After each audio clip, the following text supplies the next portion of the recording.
Check-in, check-out, also known as a behaviour contract, is to be used to improve behaviours of concern for the learner. It provides support and acts as a motivator for the learner to follow expected behaviours.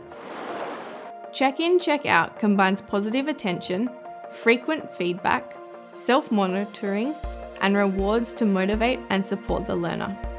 First, the carer and or support team identifies the need for behavioural support.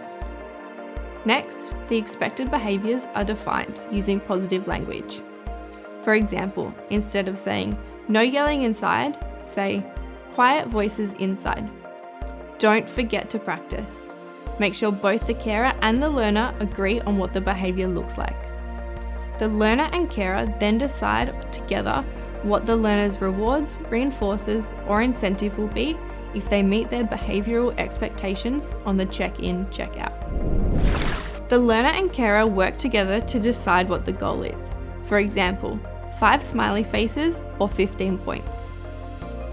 The carer does a check-in with the learner each morning or before specific activities or tasks to review behavioural goals.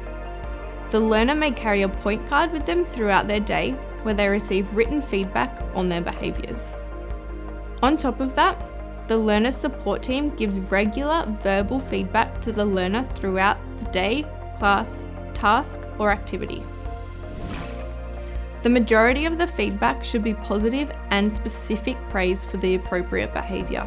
For example, the feedback should be, "Great job staying seated during lunch," rather than, "Great job." When necessary, the carer gives corrective feedback. This too should be done using positive language. For example, "I noticed staying seated was difficult today. Let's work on that together tomorrow," rather than saying, "You did not do a good job staying in your seat today."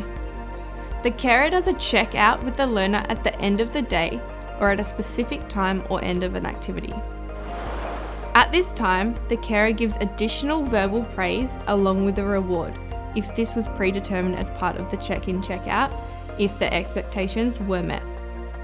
If the learner did not meet the expectations, the carer reviews and reteaches if necessary them and provides supportive encouragement for moving forward. Tip: celebrate the learner's efforts to meet their behavioural goals instead of focusing on their behavioural struggles.